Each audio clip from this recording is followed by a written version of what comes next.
What's up, everyone? Thanks so much for joining this latest episode of Startups Unedited.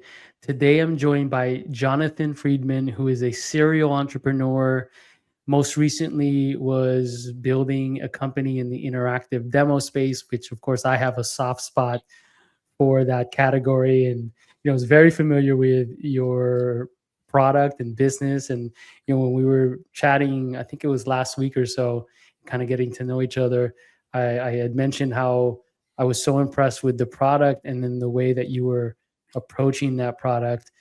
Today we're going to dive into a couple topics around how to build companies, the indie startup in today's world, which is AI centric. We're also going to talk about product experiences and how just experiences in general are really tending to be more important than the actual product.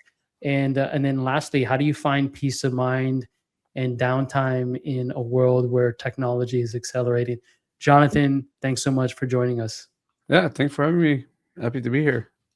Well, let's talk a little bit about your career background because you're a serial founder, you're a product leader, and you're now really kind of thinking about the startup world, I think, in a different way.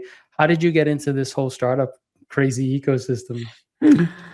Yeah, so I've been a builder since I remember myself. I think when I was a kid, I had the first kind of taste of what it means to build your own business without permission. I was 12 or 13.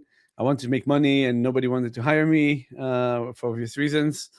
And I remember I went to the supermarket and I saw they had Coke cans essentially for it was RC Cola at the time, just came Mhm. into Israel where I lived. And it was 1 shekel, for a can, and I was like, wow, usually it costs 5.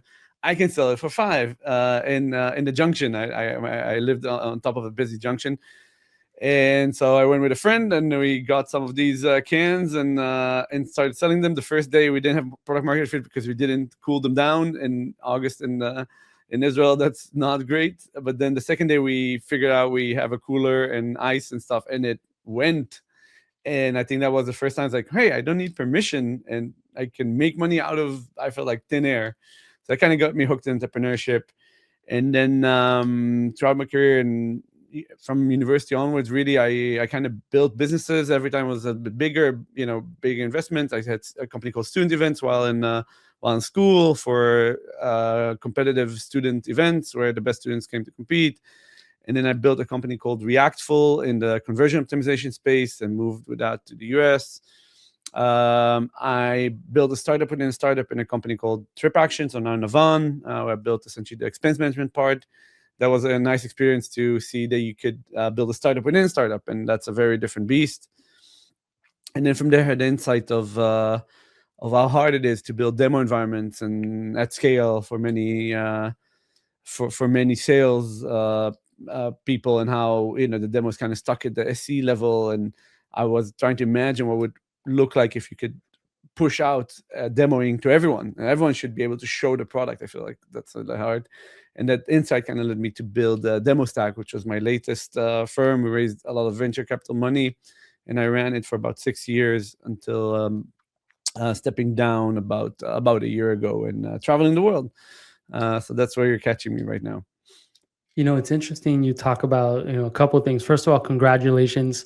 I have an intimate understanding from, kind of my time in the space. And again, it was a big fan. I know you raised tens of millions of dollars and built one of the premier brands in the category. So, shout out to you. Shout out also to Tel Aviv and the Israeli startup community.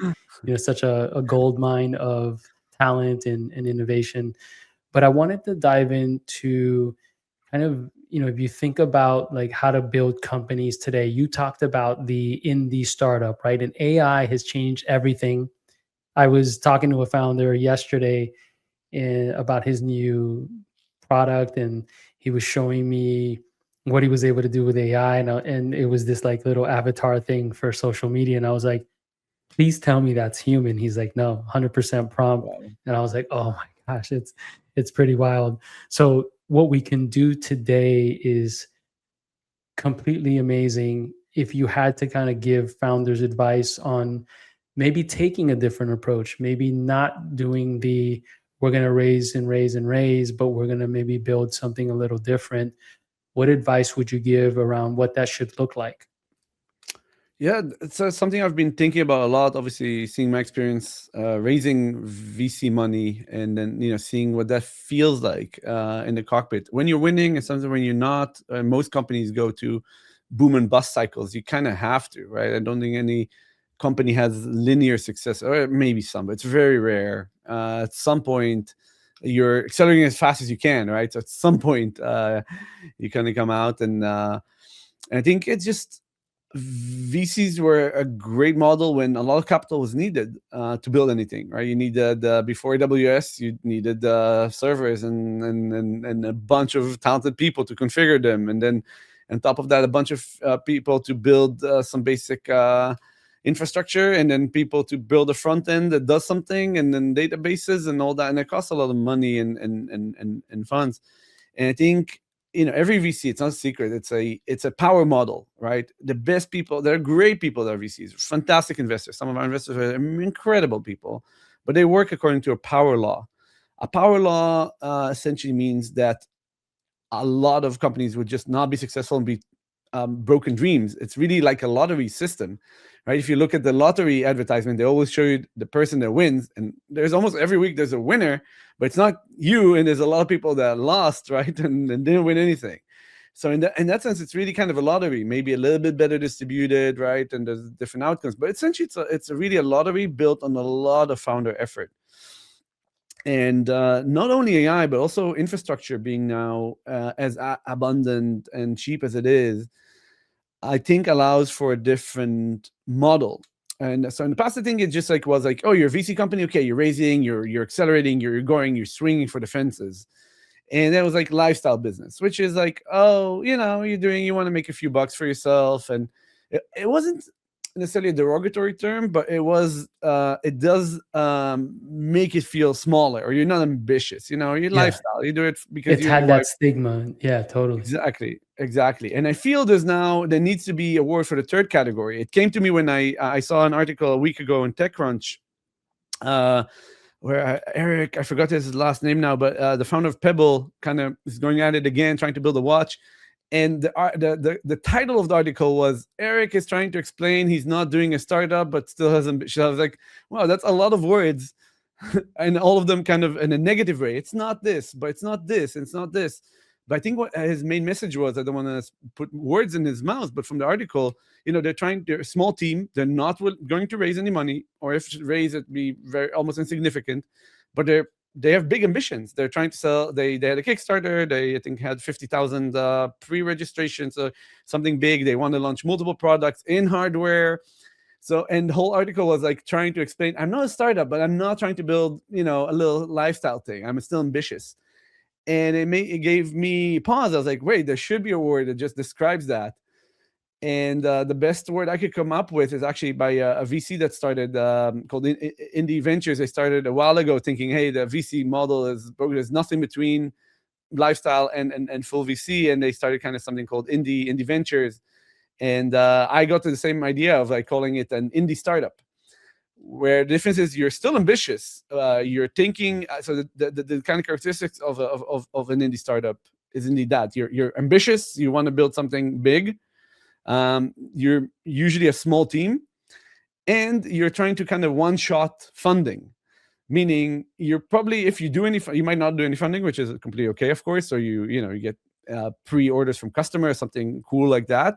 Or if you do funding, it's an insignificant round, meaning in current terms, it could be even $1 million, but in terms of depending on ambition, it's a drop in the bucket in terms of rounds that close now. And that round is the only round you're planning to do. You're not working on the other rounds. Your investors might structure in a way where they get returns, or you kind of give it back in loans. I'm essentially trying to build a company using that initial burst momentum that you get from the inertia, the kind of momentum you give yourself with the inception of the idea, and a little burst of funding. And I think one thing that comes to mind is, in the past, it would have been much more difficult. I mean, I think there's been organizations who've been able to do this, very rare.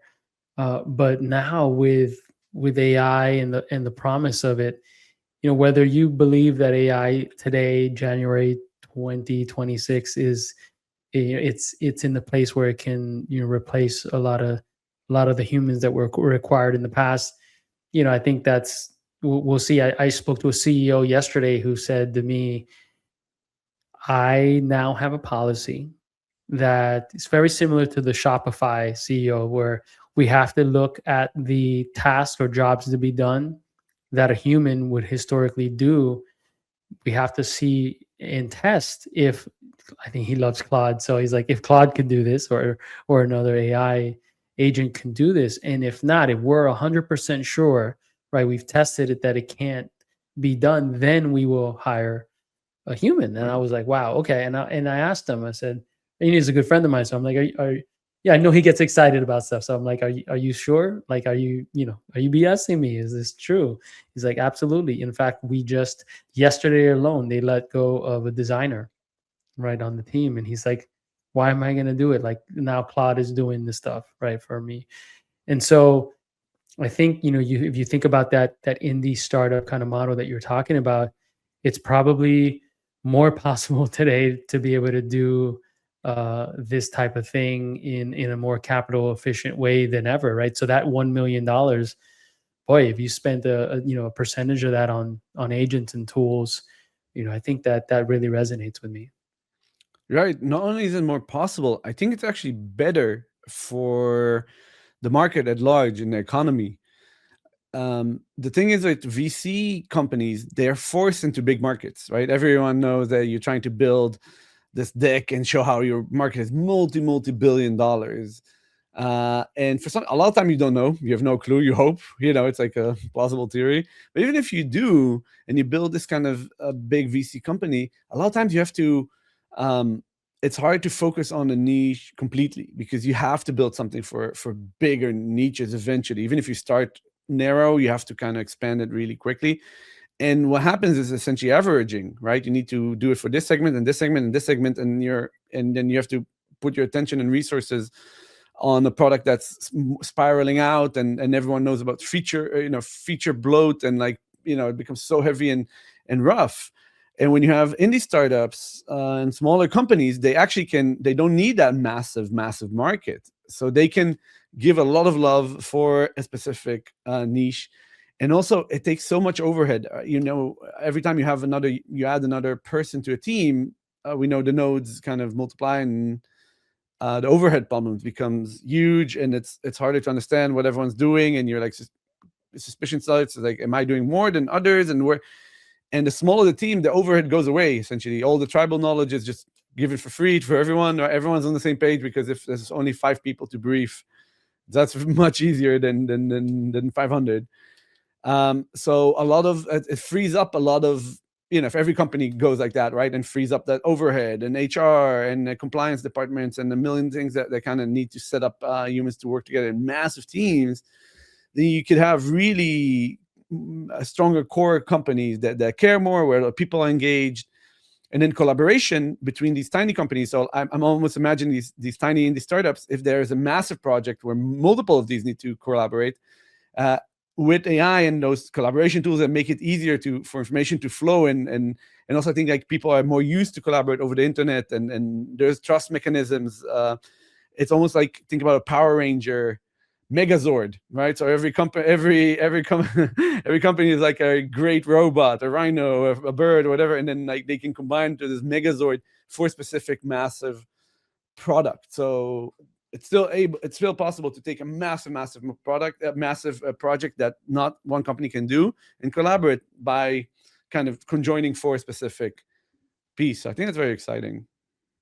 You mentioned the ability now to kind of rethink the way that we build companies, and specifically software tech companies in the market. And to your point, the VC kind of experience or that model required you to have to, raise a lot of money and build these big bloated teams. I don't know, like I'm looking at it now and I'm going, maybe we didn't know how to build companies in the past, right? Where we just hired way too many people. And now, like with what's available today, we're actually able to build it appropriately. And the exercise that we've kind of gone through over the last couple of years of getting rid of the tools and all the bloat and all these inefficiencies was just like in general a good exercise, as opposed to having these big bloated, you know, kind of capital inefficient organizations. So it's really interesting to see that. And the other thing is that the ability to, on the other side, the ability to actually build a company and build product is now lower than ever. I was just chatting with another founder, a good friend of mine, who was like a sales and marketing person, would have never been able to write a line of code in the past, right? But he just built this like LinkedIn analytics tool, which looked like a product that would have taken, 2 years to build. And he's like, I vibe coded it, and he's got some customers, he's getting going. It's just him. So it's really interesting to see now that product has largely been democratized. I don't want to say, I'm not an engineer, so I can't really speak to the intricacies, but I can tell you what I'm seeing non-technical Yeah. people do on a consistent basis, and it's pretty impressive. So I'm curious to see what that actually does now. If everyone can basically build a software company, how does that kind of reshape the software economy, right? And how it impacts our overarching kind of GDP and just how it shows up in our life. Yeah, I think it's a lot of people will be able to do stuff they were passionate about. They were just had so many blockages before. It's like, oh, I can code, I can't design, I can't put something in there, I can't write great copy, I can't create media. All these blockers go away, and then you can have a lot of people doing something they're passionate about in smaller teams, either individual level or a handful. And I think that's all great news, because it unlocks a lot of creativity and takes software from tool into workflow replacement. I always thought about, like, and if grandma had a video machine, had all these features, but they were all blinking at zero, right? The clock wasn't there. It's just there was like that's an example of like where there is a UI, the features existed, but they were always behind some kind of complexity, even something we could grasp. Someone older might not, and as technology goes, I feel like I'm like, there's so much technology I can barely grasp anymore, so many products and issues. But now if you can speak and there's intelligence in each one, that's great. That means like I don't need to be as scared from the video machine, whatever that ends up being. When we're that age, that thing should be able to speak a language I know to me, and that's reassuring. I feel it's great. And then passion and love, true love, true passion would become the currency. Like, how much does someone care? Because that's the time they will invest and investigate and speak and vibe code, etc.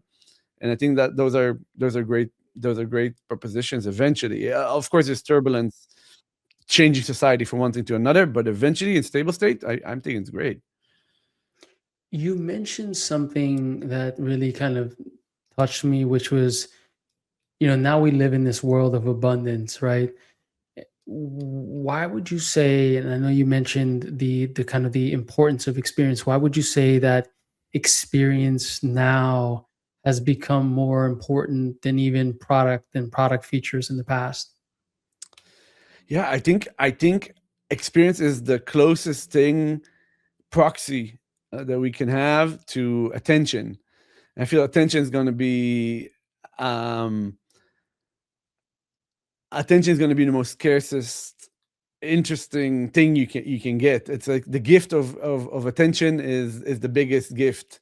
So what do I mean with that? Right now, let's say if not right now, in 2 years, 3 years, 4 years, you could message anything and you'll get some kind of prompt back. You get signal, right? It used to be like people didn't have anything to read. Having a book was great. Having a library was better.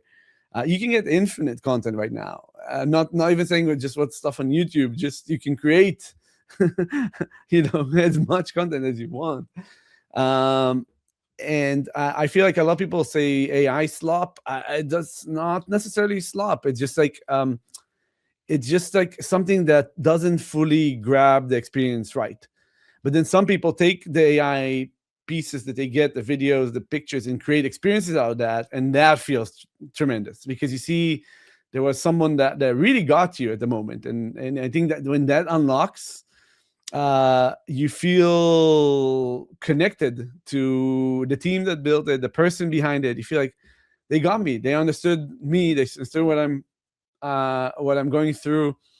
And also now, because it's easier to build tools, there'll be a million tools, but the tool that makes you feel incredible. And everyone has that. The first time you held an iPhone in your hand, or any a real big new Apple product, you felt that. You're like, man, they got me. Or first time you set in a car with no driver, you're like, wow, that's incredible. So those experiences are just like, they embody way more effort, because you can get anything anywhere. So those special things are, I think, what makes experience unique, and life almost worth living in, and signal in the noise. I wanted to touch on something that again also touched me in a profound way, which was this idea of being able to, essentially find downtime in this fast-paced world, especially startups, right? We were just talking about the importance of speed as a founder, but now so many things are moving so fast, right? Like we can't even keep up with this AI stuff, right? I was talking to actually a mutual friend of ours, Max Schauschler, I don't know, maybe probably about a year ago, this particular topic. He was on the show probably a couple of weeks ago, but this was probably about a year and a half ago or so. I reached out and I'm like, Max, I don't know how to interpret the speed and sort of adoption of this AI stuff, because it seems that I've never seen product roadmaps be obsolete quicker than I am now, right? Like you build something and then a month later it's like over, right? And it was, beyond just the models, right? It's just so much functionality. And so even from that perspective, we're, as founders, as entrepreneurs, we're sitting there trying to think about, keeping up as a human being, because we're still human, at least right now, right?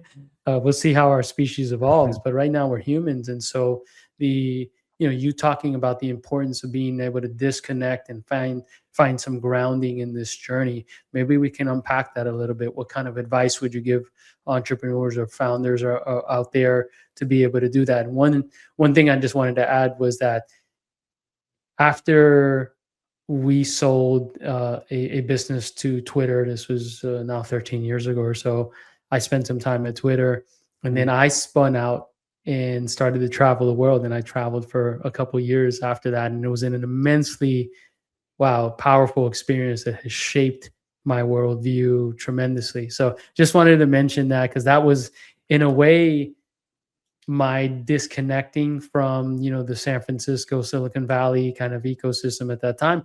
And what was odd was that I actually started to feel a lot of creativity during that experience that maybe, wouldn't have come up when I was in the grind, right? Right.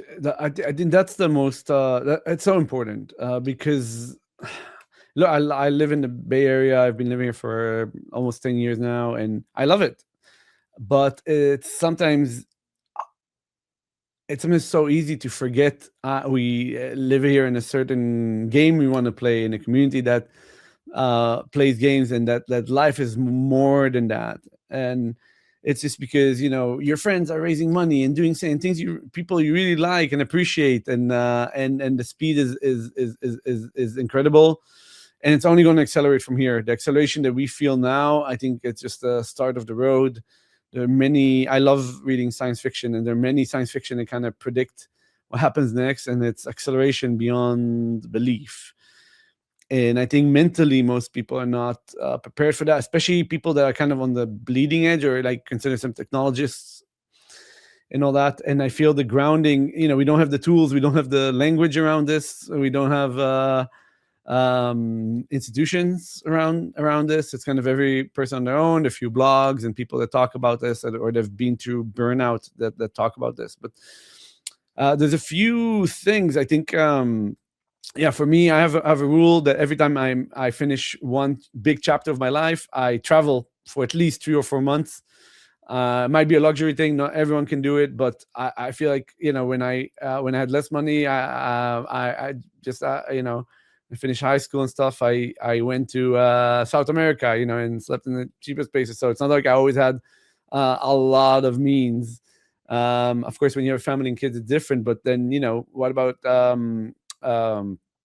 RV trip in Australia and New Zealand? That's not super expensive. And I feel like just closing a chapter out with big travel. One of my trips was to India, was the most great thing that could happen to me. Just remembering, like, wow, there's a world out there where people have no idea what I'm even talking about. They asked me, what do you do? It's like, build products. It's like, what does that mean? What is build product? Like, wow, yeah, you're right. Like, that's such a very specific, right?